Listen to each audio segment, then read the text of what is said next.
From New York, this is Democracy Now! Iran made a big mistake. This drone was in international waters. Clearly, we have it all documented. It's documented scientifically, not just words. And they made a very bad mistake. After threatening to strike Iran in retaliation for shooting down an unmanned U.S. drone, President Trump reportedly approved and then abruptly called off military strikes Thursday night as U.S. warplanes were already in the air ready to attack. We'll go to Tehran to get response from Mohammad Marandi, a professor at the University of Tehran who was part of the nuclear deal negotiations in 2015. We'll also speak with Professor Ervand Abrahamian, author of several books, including The Coup, 1953, the CIA and the Roots of Modern U.S.-Iran Relations. Then, Guatemala announces it will hold a recount of last Sunday's presidential and legislative elections amidst fraud allegations. We'll speak with Guatemala's former Attorney General, Telma Aldana. She was considered a leading presidential candidate, but was barred from running. She was forced to flee Guatemala after receiving death threats. I'm suffering this vengeful harassment by the criminal structures of Guatemala because of the work that we did with the International Commission Against Impunity in Guatemala. So what I hope now is for the country to give me the security conditions to make it possible for me to return to Guatemala. It would be very easy for them to take me into a prison and murder me. Former Attorney General Telma Aldana will talk about the elections and her time as Guatemala's top electoral prosecutor when she helped investigate hundreds of politicians and businessmen on corruption charges, including former President Otto Perez Molina, who was forced to resign in 2015 and is now in jail awaiting trial. All that and more coming up.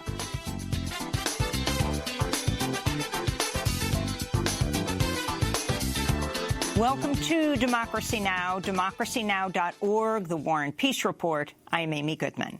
President Trump reportedly approved, then abruptly called off military strikes targeting Iran Thursday night. The New York Times reports U.S. warplanes were already in the air ready to attack when Trump called the plan off. Trump initially okayed the strikes as retaliation for the downing of a U.S. drone by Iran Thursday. Iran maintains the drone had entered Iranian airspace, while the U.S. claims the drone was in international waters. Earlier on Thursday, Trump was asked about the incident. Iran made a big mistake. This drone was in international waters. Clearly, we have it all documented. It's documented scientifically, not just words. And they made a very bad mistake. On Capitol Hill, Democratic lawmakers insisted President Trump must get approval before taking any military action. Senate Minority Leader Chuck Schumer spoke to the press after meeting with Trump. I told the president that these conflicts have a way of escalating. The president may not intend to go to war here, but we're worried that he and the administration may bumble into a war. We told the room that the Democratic position is that congressional approval must be required before funding any conflict in Iran. We'll have more on Iran after headlines. The Republican-led Senate voted Thursday to block the sale of billions of dollars worth of weapons to Saudi Arabia and the United Arab Emirates. Key backers of the bipartisan bill included Republican Senator Lindsey Graham and Democrat Bob Melendez, who spoke before the vote. We've heard that these weapons are humanitarian weapons. But when they are used to precisely target civilians, how can we possibly continue to sell them? These are components of bombs that we know have killed thousands of civilians in Yemen, patients in hospitals, children on school buses. The House is also expected to pass the bill, but President Trump has threatened to veto the legislation. In related news, a British court has ruled British arms sales to Saudi Arabia were unlawful because the government did not consider whether they would be used to commit, quote, serious violations of international humanitarian law, unquote. The court's decision came in a case brought by the Campaign Against Arms Trade, which cited Saudi Arabia's use of British arms in its devastating war against Yemen. Andrew Smith, a spokesperson for Campaign Against Arms Trade, celebrated the ruling. What this ruling makes clear is that for far, far too long, the UK government has looked the other way as tens of thousands of people have been brutally killed in the most devastating humanitarian crisis in the world. A federal court has ruled the Trump administration can go ahead with plans to strip federal funding known as Title X for Planned Parenthood and other clinics that refer patients for abortions or even mention abortion as an option. The so-called domestic gag rule could threaten health care for millions of women who rely on Title X health centers for primary and preventive care. Planned Parenthood President Dr. Lena Wen said, quote, "The Trump-Pence administration's gag rule is unethical, illegal, and harmful to public health," unquote. Meanwhile, in related news, Rhode Island Governor Gina Raimondo has signed a bill to expand the protection of abortion rights and abortion providers in Rhode Island. The Associated Press is reporting some 250 infants, children, and teenagers have been locked up for up to 27 days without adequate food, water, and sanitation at a Border Patrol station near El Paso, Texas. One local lawyer said a sick 2-year-old boy was being treated by 3 girls between the ages of 10 and 15 because no one else was helping him. Children have been reportedly fed uncooked frozen food or rice and have gone weeks without bathing or clean clothes. Attorney Holly Cooper said, quote, "In my 22 years of doing visits with children in detention, I have never heard of this level of inhumanity." This comes as the Trump administration argued this week in federal court that the government is not required to provide soap, toothbrushes, or beds to children detained at the border. Justice Department Attorney Sarah Fabian made this argument before a 3-judge panel of the 9th U.S. Circuit Court of Appeals in San Francisco Tuesday. All 3 judges repeatedly questioned the government's claim. This is Judge Wallace Tashima. If you don't have a toothbrush, if you don't have soap, if you don't have a blanket, it's not safe and sanitary. Well, wouldn't everybody agree to that? Do you agree to that? Well, I think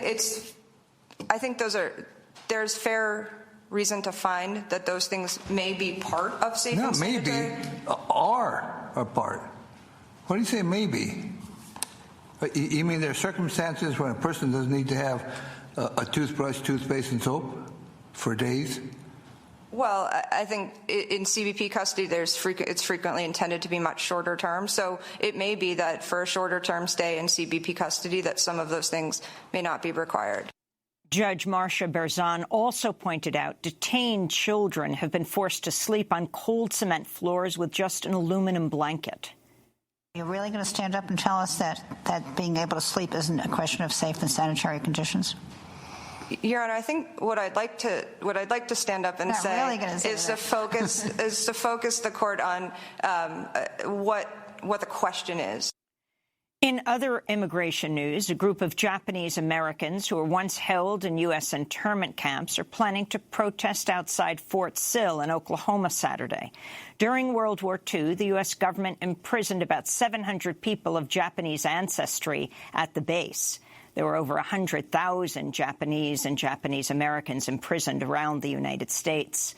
Earlier this month, the Trump administration announced it would soon start holding migrant children at Fort Sill.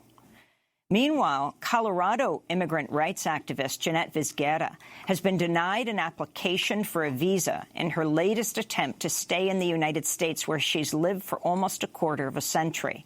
Earlier this year, Jeanette Vizquera took sanctuary at the First Unitarian Society of Denver Church after her stay of deportation expired. She also spent 86 days in sanctuary at the church in 2017 before receiving her stay of deportation.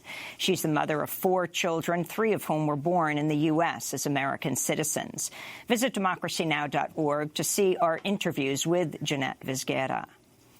In other immigration news, a federal judge in Massachusetts has blocked federal authorities from making immigration arrests inside the state's courthouses.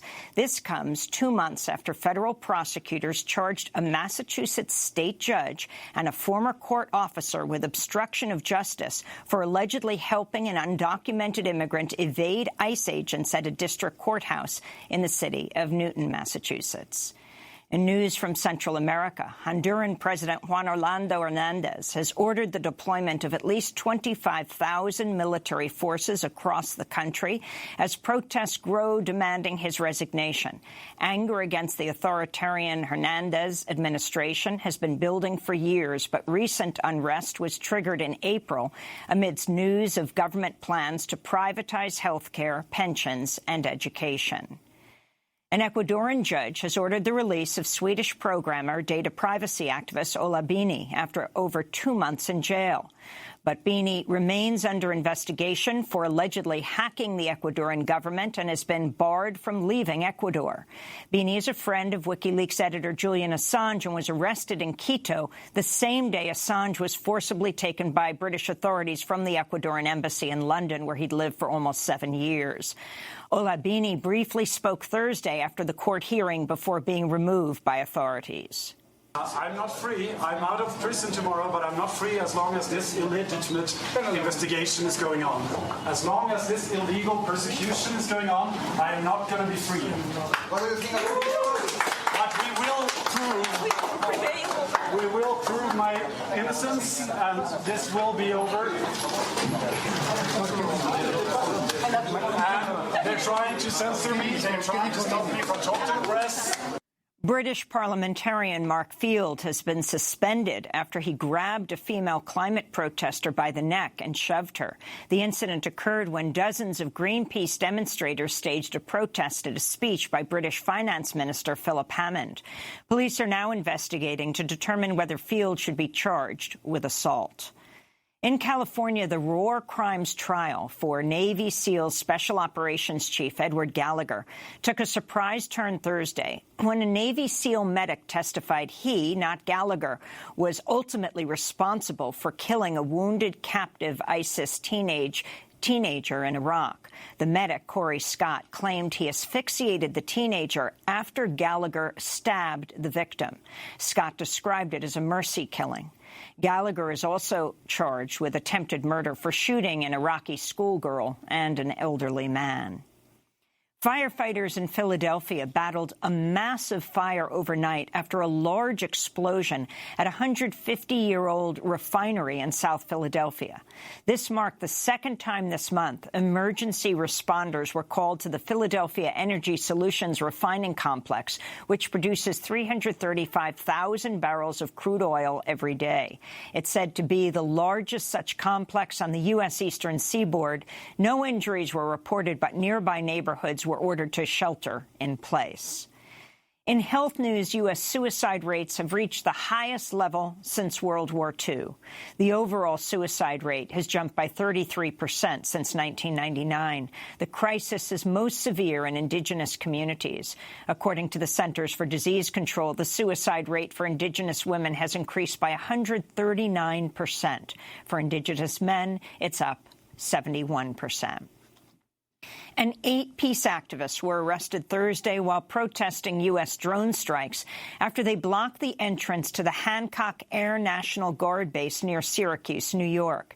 The base is home to the Air National Guard's 174th Attack Wing, which helps run overseas drone operations.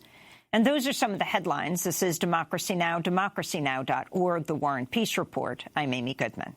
We begin today's show with news that President Trump approved then abruptly called off U.S. preparations for a military strike against Iran.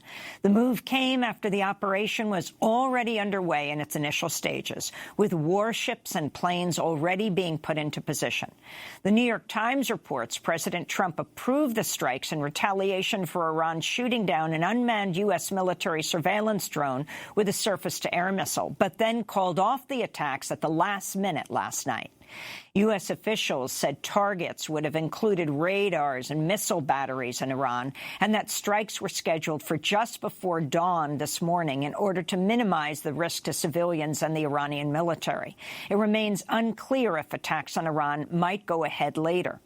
Iran says the U.S. drone it shot down was on a spy mission over Iranian airspace, but Washington says it was shot down over international airspace in the Strait of Hormuz. The Associated Press reports the head of Iran's Revolutionary Guard's Aerospace Division says Iran had warned the drone several times before launching a missile at it.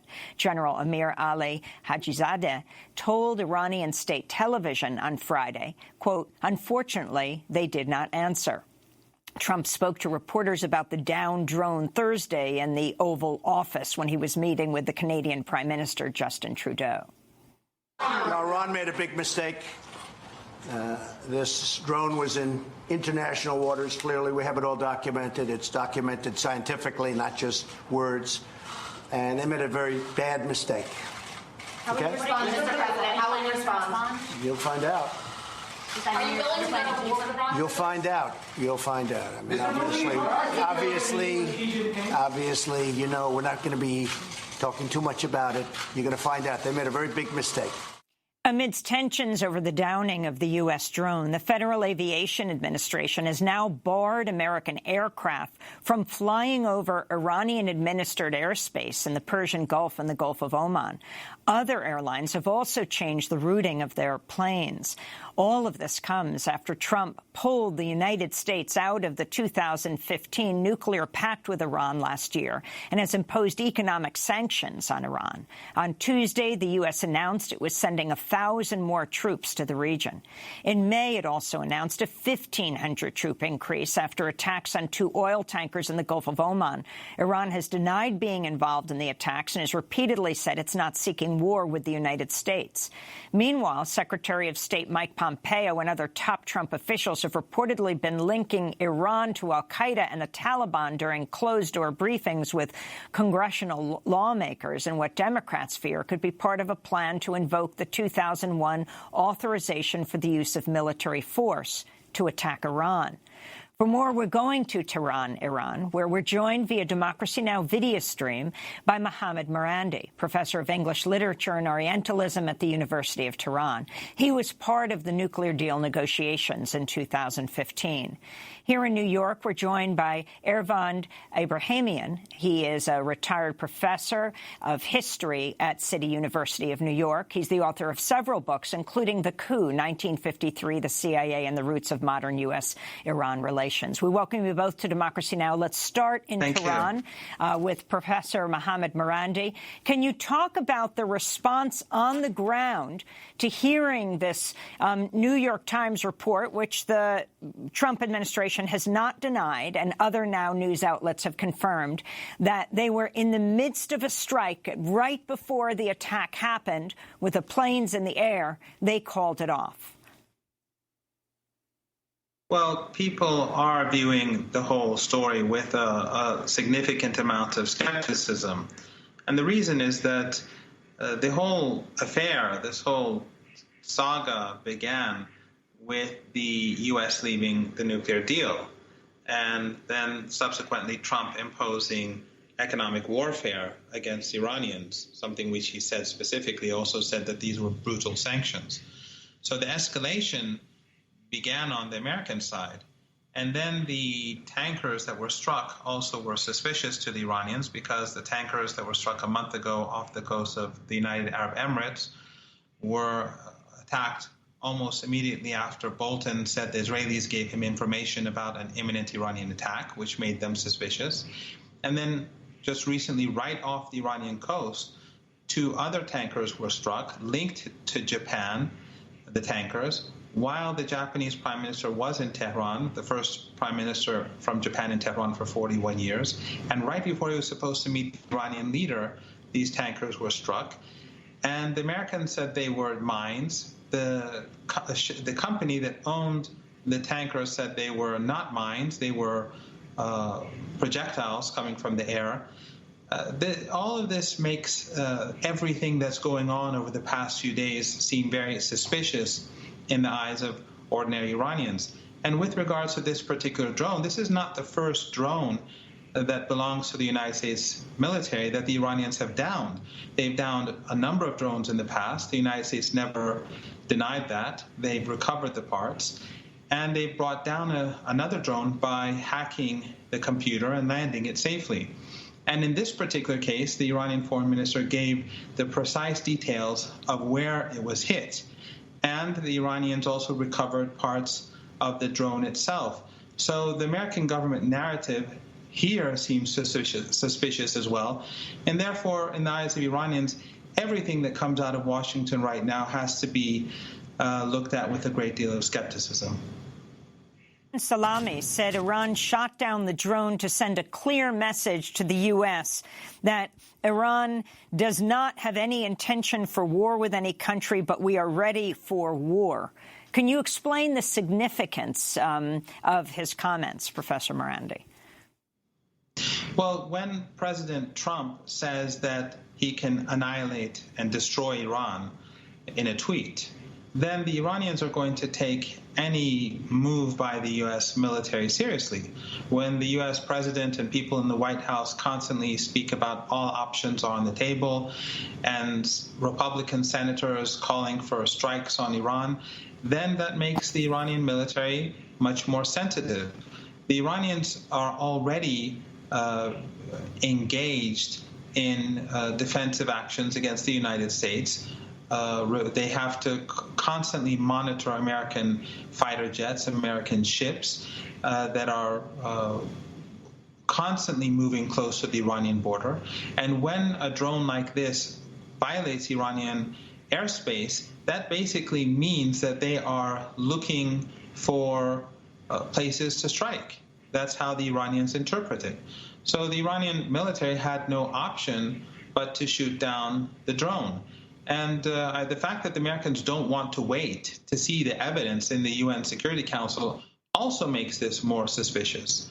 So the Iranians have said repeatedly, we don't want war. That is why we remained within the framework of the nuclear deal. Even 1 year after the Americans have exited the deal and the Europeans are in clear violation because they are intimidated by Trump, and the deal is basically a one-sided deal, the Iranians are still abiding by the deal because they want to decrease tensions. If the Iranians wanted to increase tensions, they would have left the nuclear deal a year ago. Ervan Ebrahimian, I want to bring you into this conversation. You're a historian. You wrote a book about the history of Iran. So you have, and you're from Iran, you know extensively what U.S. involvement with Iran is back to the U.S. overthrow of the democratically elected leader in 1953, Mohammad Mossadegh. As you watch what's taking place now, and even if President Trump called off this attack that was supposedly about to take place Thursday night, it doesn't mean it is not imminent. Exactly. I think the long-term agenda in the White House, maybe not Trump himself, but with Bolton, Pompeo, is clear what their record is on Iran. They want basically the destruction of the Islamic Republic, maybe even destruction of the state, maybe even the destruction of Iran. So they have a long record on this. They haven't kept it hidden. And I think they were basically putting into practice, into implementation, this program. But of course, Trump has started basically his presidential campaign, and it's not good sense to go into an electoral campaign talking about war. So I think he has, as a presidential candidate, he has a vested interest in keeping the war issue basically as low as possible. I wouldn't be surprised that in a few days he comes up and says that he has a secret plan to resolve all the differences with Iran. He'll reveal the secret plan after the election. We've heard all these secret plans before. But whether he himself wants war or not, I don't think that's that important. The people driving policy, making policy, are in fact very determined to, from their point of view, solve the problem of Iran. And this new crisis, we can talk endlessly about the drones, the tankers. As you said, the recent crisis really starts with Trump saying that the nuclear deal was not just a bad deal, but it was the worst deal ever the United States has made, and that we need a new deal. Now, if he wanted a new deal, you usually leave a door open for negotiations for a new deal. But after he said that right away, Pompeo actually slammed the door. He came up with the 12 commandments to Iran, that Iran had to basically submit to 12 demands. Well, we know the 10 Lord's demands are quite hard to meet. These 12 demands are actually quite absurd. There's no way Iran could meet these 12 demands. I mean, it would be equivalent to the supreme leader in Iran telling Trump, oh, we were happy to meet and discuss with you, but you have to meet 12 demands. The first is you need to sit down and negotiate seriously with Black Lives Matter. If you do that, when we can discuss, or that, your democracy is defective because very low percentage of the electorate votes. You have to do something about increasing your electorate participation, then we'll participate in negotiations.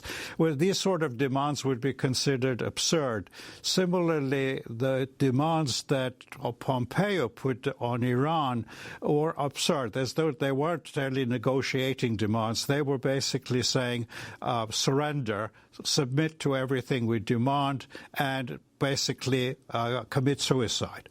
And this obviously is not acceptable to any regime that wants to survive. So from then on, basically, I would say some sort of military confrontation between U.S. and Iran was inevitable.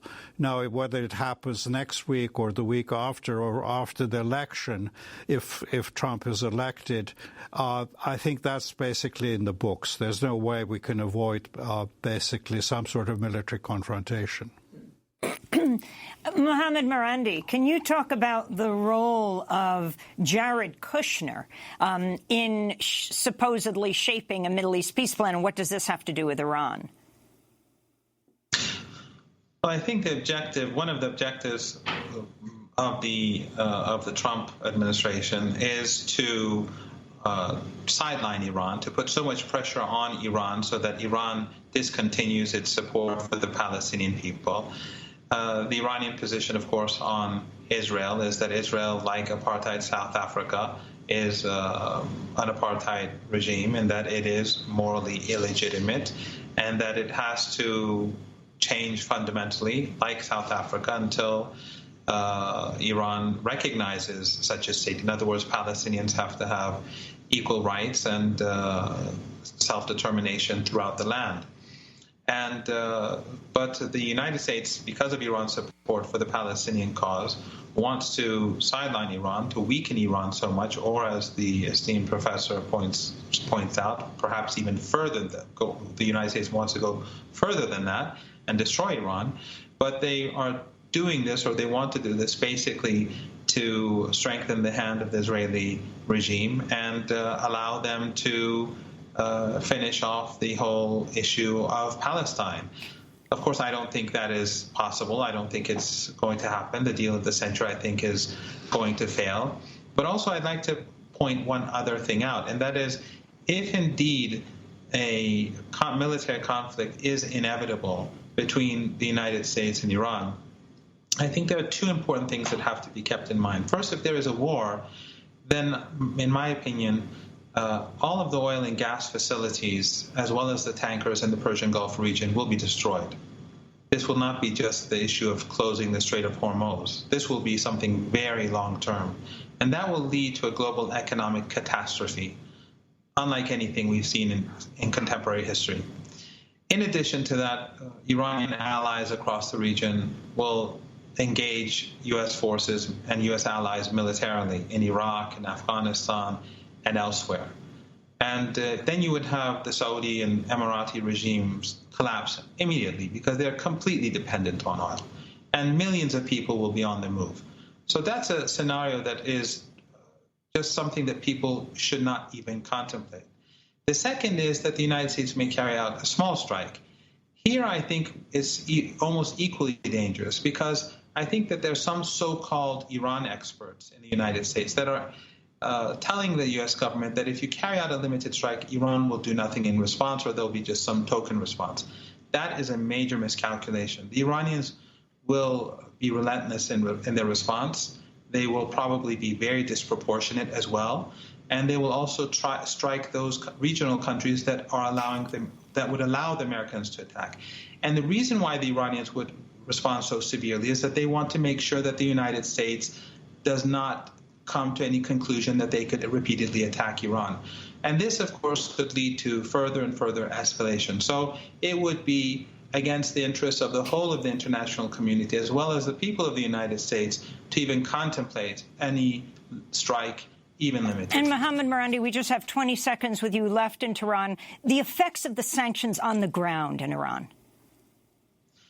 Well, the U.S. government is trying to make people suffer, and people have died. Certain medicines are not available. The U.S. government is trying to prevent Iran from importing medicine, among other things. And so sometimes some medicines are not available. And for people who have serious issues, they could die. And many people have died as a result over the past few months. And finally, Ervand Ibrahimian, the U.S. media coverage, so often the media used to beat the drums for war, your analysis of it? Well, I think I'm not an expert on the media, but New York Times so far has been actually much more cautious compared to in the Iraqi situation. I would imagine other press, Fox News and stuff, basically repeats the official line about Iran as being the cause of all the problems the U.S. has. But on the whole, I would say the quality press has been quite down to earth with it. And, of course, we will continue to cover this. Ervand Ibrahimian, retired professor at the City University of New York, speaking to us here in New York, and Mohammad Marandi, professor of English literature and Orientalism at the University of Tehran, part of the nuclear deal negotiations in 2015, speaking to us from Iran. This is Democracy Now! When we come back, the Guatemalan elections. Stay with us.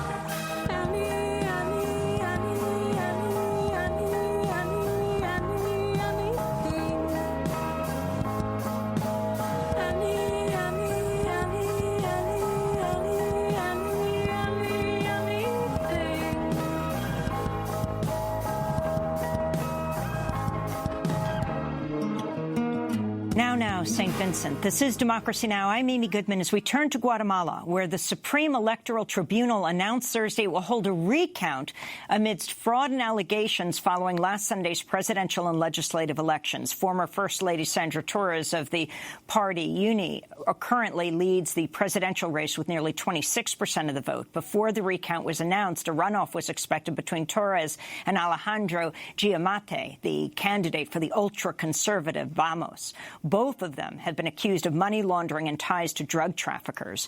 Guatemala's former Attorney General, Thelma Aldana, a leading presidential candidate, was barred from participating in the race and was forced to flee Guatemala after receiving death threats. During her time as Guatemala's top prosecutor, Thelma Aldana helped investigate hundreds of politicians and businessmen on corruption charges, including former President Otto Pérez Molina, who was forced to resign in 2015, is now in jail as he awaits trial.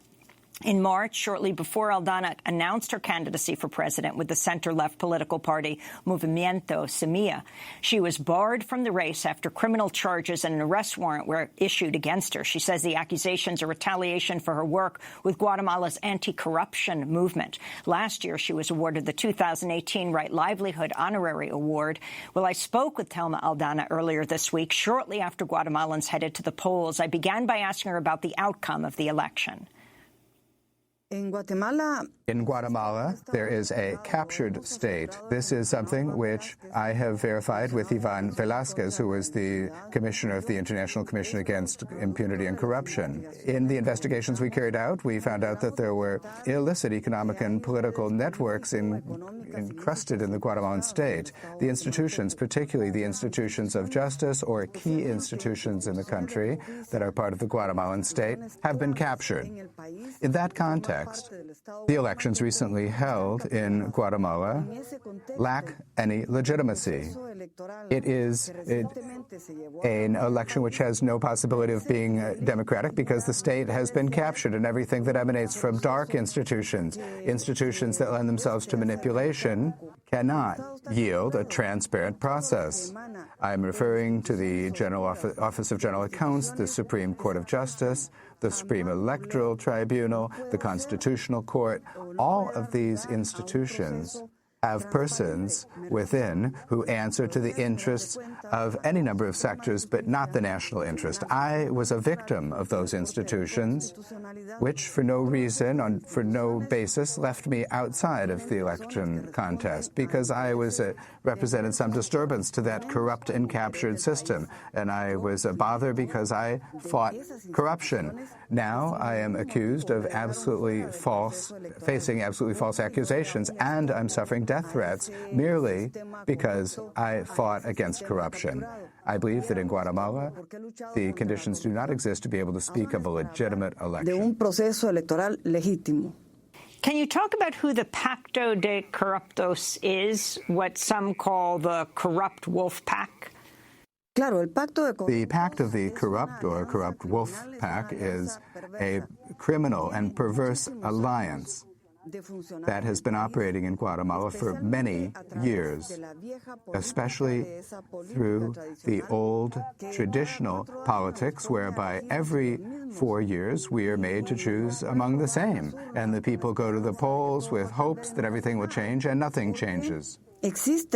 Because that criminal pact exists, that criminal alliance. This pact of the corrupt came about in particular of an action by the Congress of the Republic, which was legislating and indeed adopted laws that favored impunity and that favored themselves.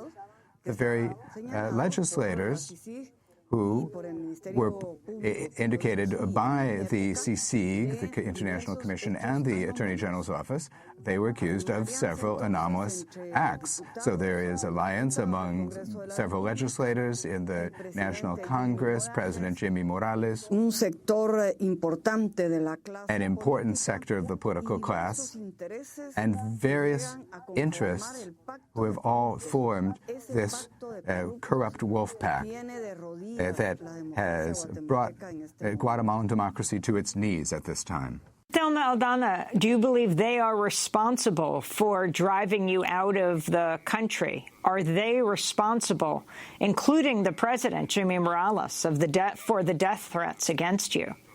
Ellos son los responsables de haber frenado el trabajo de la Comisión Internacional. They are the ones who are responsible for having brought the work of the International Commission Against Impunity to a halt. They are responsible for having expelled Commissioner Ivan Velázquez. And, of course, they are responsible for what I am experiencing at this time outside of Guatemala. They are responsible for having captured the Guatemalan state and having left me out of the electoral contest and favoring several sectors. They're also responsible for the whole manipulation and everything that was done in this election process. There are complaints in Guatemala that many people were brought to vote through illicit payments and any number of manipulative actions. These corrupt wolf pack. So can you describe who Sandra Torres is, the front runner in the presidential race and the runoff, as well as Alejandro Giammattei? I know the history of Sandra Torres to some extent. I have met her perhaps personally, perhaps once. But we, the majority of Guatemalans, know that since she was First Lady, wife of former President Álvaro Colom, she exercised strong de facto power in the country. She had a clientelistic agenda, and according to one case that was brought by the International Commission Against Impunity, she has been involved in illegal campaign financing. But she's been protected by the Attorney General, by the Supreme Court of Justice, by the Constitutional Court, and also through her, several institutions of the state have been manipulated. It would be nefarious for the country for her to become the president of Guatemala because her antecedents don't really speak of transparent work. Rather, there are indications that there's been corruption around her political movement and her activity in the government in Guatemala. Now, in terms of Mr. Giammattei, I don't know him. I just came to learn, because this was known nationally and internationally, that there was an incident involving extrajudicial executions in a prison of Guatemala, but he was acquitted of those charges. He is a person who has run for president of the Republic 4 times, I believe. Once you were unfairly tossed out, barred from running, do you think the progressives in Guatemala made a mistake in not uniting behind Telma Cabrera, the indigenous presidential candidate who shocked many by coming in fourth? If the left and progressive parties had joined together, including you, once you were pushed out, might she have won the presidency or at least entered the runoff? I think that the way to defeat the traditional politics, the old politics, and the pact of the corrupt in Guatemala was precisely to achieve unity of those parties with a progressive ideology. It was necessary for them to come together and to come to agreement on a single candidate. It could have been Telma Cabrera, could have been Mr. Villacorta, it could have been another progressive candidate not implicated in corruption cases and illegal campaign financing cases. It seems to me that it is unfortunate that the progressive sectors in Guatemala have been unable to unite. The problem in Guatemala is not of left or right. It is a problem of corruption and impunity, and around that struggle against corruption and impunity, several sectors, progressive sectors, right-wing sectors, transparent sectors, should have come together to struggle for a better country. For our audience who is not familiar with Telma Cabrera, she ran for president with the leftist political party Movement for the Liberation of the People, known as the MLP.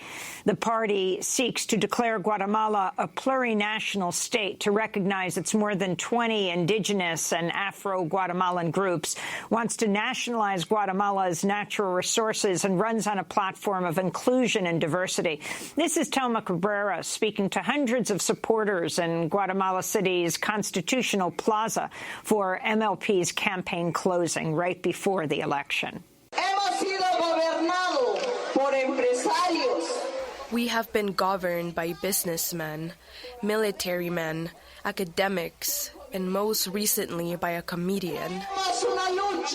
We bring a struggle from within the social movements, from our territories, and we say we are going to fight for progress of the Popular Constitutional Assembly and a plurinational state. It is urgent to create a plurinational state to replace a failed state, a putrid state. We have to build a new state through the participation of the Mayan people, Garífunas, Xincas, and Mestizos. So that's Thelma Cabrera, who came in fourth in the presidential race and did not make the runoff. But she got 11% of the vote, shocking many. I mean, she was the second indigenous woman to run for president. Rigoberta Menchú, the Nobel Peace Prize winner, ran. She didn't receive anything like this. Thelma Aldana, did it also surprise you, the level of support she got across the country, across Guatemala? Yes, it did surprise me because Guatemala, unfortunately, is a patriarchal country where discrimination is constant, discrediting as well, and the political space is closed to women, particularly us women who act transparently and are progressive. All the more so, the political space is closed for an indigenous woman, a woman like Thelma Cabrera, who was trained as a leader in her community and who is fully familiar with the reality of the indigenous peoples, their reality of poverty, extreme poverty, lack of opportunity, and which has spurred migration. It spurred millions of Guatemalans to migrate, especially to the United States. So Thelma Cabrera today has emerged as a leader on the left who certainly will have quite a future in Guatemala. Que sin duda va a tener mucho camino en Guatemala. Thelma Aldana, would you have won if you had been allowed to run for presidency? I think that right now I would have made it to the second round. What do you believe Guatemala needs? If you had not been barred from running, what was your platform? And talk about the Movimiento Semilla, your party.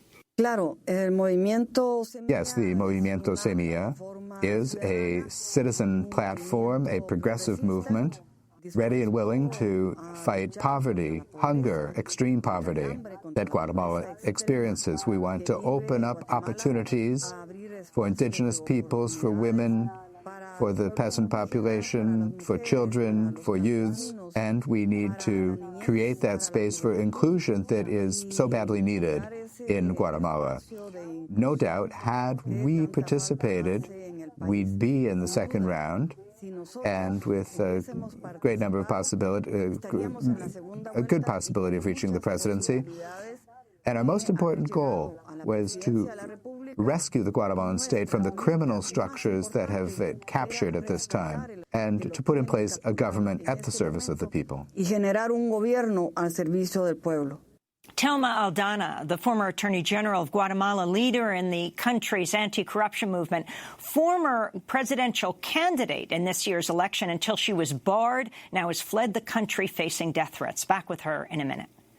Lecciones de un pueblo sin memoria que se toma las calles pero no lee historia. La verdadera guerra no ha terminado. Los que nos masacraron aún controlan el Estado.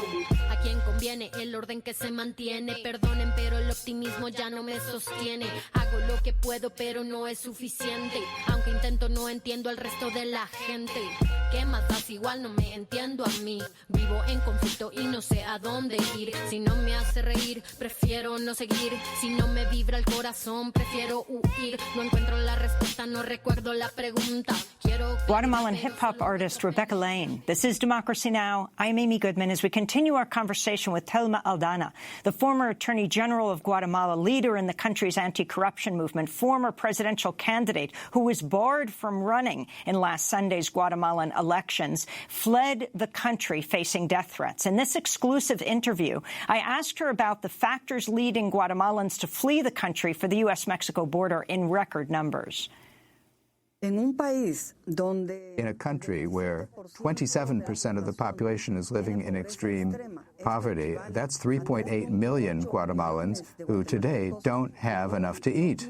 In a country where 60% of the population is living in poverty.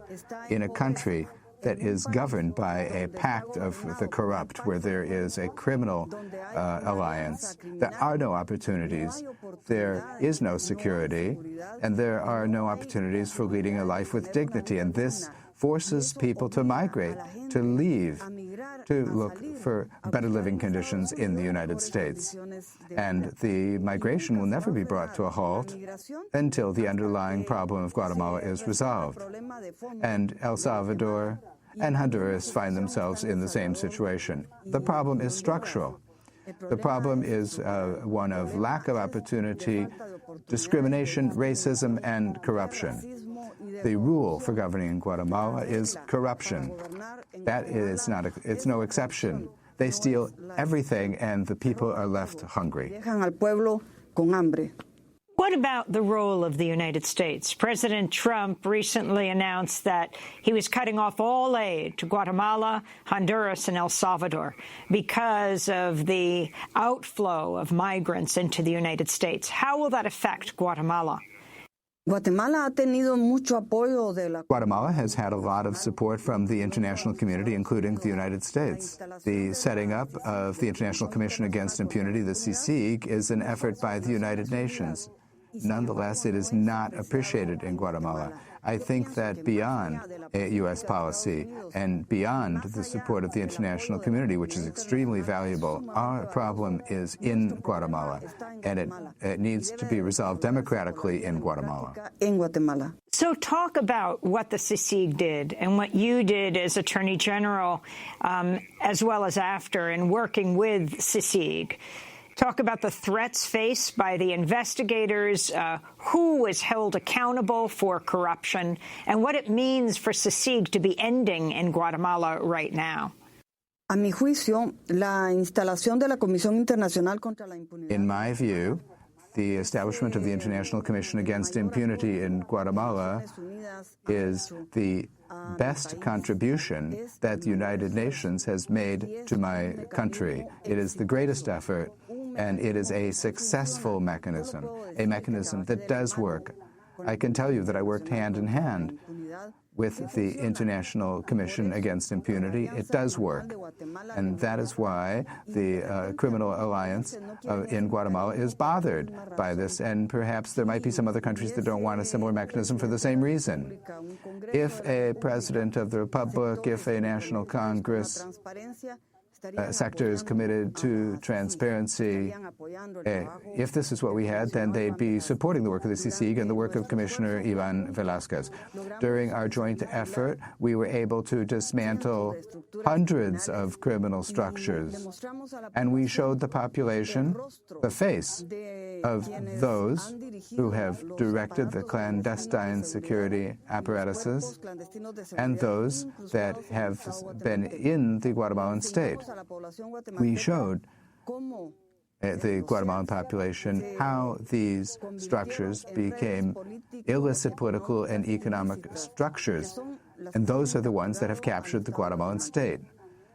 The cases that we investigated are a sample, a show of how we could make a contribution to the Guatemalan justice system in these conditions. We understand that a people with a solid justice system can think about democracy and can think about making progress in human rights and in serving the neediest persons. A justice system, if a justice system like that in Guatemala suffers backsliding, which is indeed what is happening, then at the end of the day, the people will pay the consequences.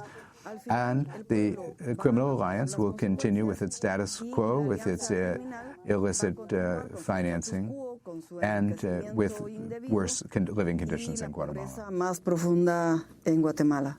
So at this point, Thelma Aldana, what happens to you You are outside of Guatemala. Can you talk about why and what your plans are for the future?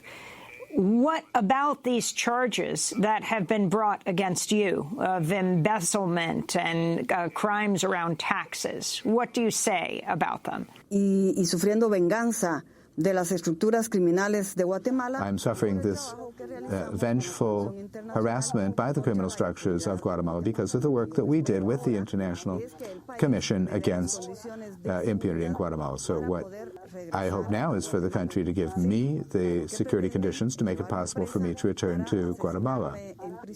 It would be very easy for them to take me into a prison and murder me because I've gone after gangs. I've gone after all kinds of crime in the country. And if I go back to the country, it's most likely that the next day I would show up dead. Al día siguiente aparezco muerta. Can you talk about the significance of the election of Lucrecia Hernandez Mack, the daughter of the murdered Guatemalan anthropologist Myrna Mack, September 11th, 1990? Murdered by Guatemalan paramilitary forces, sadly backed by the United States. Yes, Lucrecia Hernandez Mack and the 7 legislators who were elected by the Movimiento Semilla political party will no doubt be a light of hope in the National Congress. Lucrecia has done important work.